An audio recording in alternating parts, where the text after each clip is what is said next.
Bonjour et bienvenue sur la chaîne CFA Christ for All Youth. J'espère que vous allez bien. C'est toujours pour moi une grande joie de pouvoir vous retrouver dans le cadre de cette série que nous avons intitulée 12 leçons sur le bonheur à apprendre de l'homme le plus sage du monde.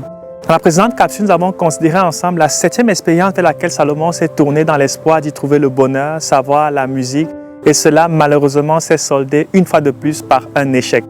Mais si nous sommes là aujourd'hui, c'est parce que notre ami Salomon a bien plus qu'un tout dans son sac. Et donc, j'aimerais avec vous découvrir quelle a été la 8e piste de solution à cette équation autour de la question du bonheur qui semble beaucoup plus compliquée que ce que nous ne pensions dès le début, que Salomon a essayé de traiter du haut de sa grande sagesse. Pour le faire, regardons ensemble la fin du verset 8 du chapitre 2 du livre d'Ecclésiaste, verset sur lequel nous nous attardons maintenant depuis déjà 2 capsules. Et les délices des fils de l'homme, des femmes en grand nombre. Des femmes en grand nombre. Salomon s'est donc tourné vers les femmes, vers le sexe, dans l'espoir de trouver enfin le bonheur. Il dit de lui-même qu'il s'est donné des femmes en grand nombre. Je pense qu'il est difficile pour vous et pour moi, juste à la lecture de ce passage, de réaliser jusqu'où est-ce que Salomon est allé dans sa poursuite du bonheur au travers du sexe. Supposons par exemple qu'un de vos amis s'ouvrait à vous et vous faisait comprendre qu'il avait connu beaucoup de relations dans sa vie. Et par la même occasion, il vous demandait d'y mettre un chiffre. À quel chiffre aurez-vous pensé? Serait-ce 2, 5, 9? En ce qui concerne Salomon, regardons ensemble ce qui est dit de lui en ce qui concerne le nombre de relations que cet homme a pu avoir en lisant 1 Roi au chapitre 11, le verset 3. Il eut 700 princesses pour femmes et 300 concubines. 700 princesses et 300 concubines. Le calcul mathématique ici est tout simple. En additionnant ces deux nombres, on arrive au nombre record de 1000 conquêtes que l'on peut attribuer à ce seul homme.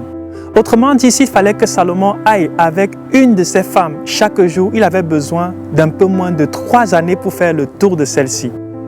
En 12 années de marche avec le Seigneur, j'ai été très impliqué au milieu des jeunes et j'ai souvent été surpris d'écouter certains jeunes partager avec moi le nombre de relations dans lesquelles ils avaient été. Je me souviens en particulier du cas d'une jeune fille à qui j'étais en train d'annoncer l'Évangile et qui s'est mise à considérer cet aspect de sa vie. Elle a partagé avec moi le nombre de relations dans lesquelles elle avait été et choquée par ce nombre, je lui ai tout simplement demandé ce qui pouvait expliquer qu'elle ait connu autant d'hommes. Prenant la parole, elle m'a fait comprendre qu'en analysant sa vie de plus près, elle réalisait qu'elle avait toujours besoin qu'il y ait un homme à ses côtés qui devait lui dire qu'il l'aimait. L'amour et le bonheur sont 2 facettes d'une même pièce. On peut donc dire que cette fille était tout simplement à la recherche du bonheur et tout comme Salomon, elle a cru qu'au travers des relations, au travers du sexe, elle pouvait être heureuse. Qu'en est-il de vous qui m'écoutez aujourd'hui? Allez-vous aussi de relation en relation dans l'espoir de trouver enfin l'homme ou la femme qui vous donnera le bonheur que vous cherchez? En 2017, alors que je me mariais ici au Québec, les statistiques rapportaient que 52% des mariages se soldaient par un divorce. En d'autres termes, pendant que d'autres personnes comme moi étaient en train de mobiliser leurs énergies pour pouvoir se marier, au même instant, certaines personnes qui étaient mariées faisaient l'effort inverse pour essayer d'en sortir. Il est évident qu'un célibataire malheureux ne pourra engendrer qu'un mariage malheureux parce qu'on va dans un mariage pour donner et non pour prendre. Si nous revenons maintenant sur l'histoire de Salomon, nous pouvons tirer la 8e leçon de cette série qui est toute simple, et la voici.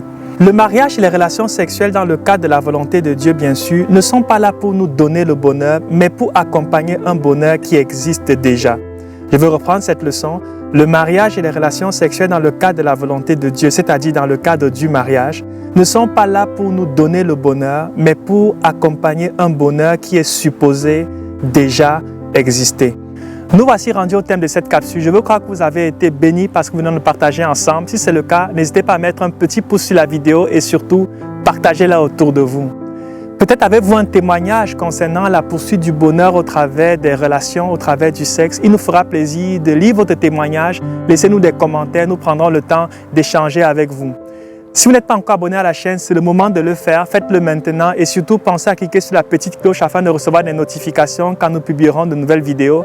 Moi, je vous dis à très vite sur cette chaîne pour continuer cette série. Que Dieu vous bénisse abondamment et une fois de plus, prenez soin de vous.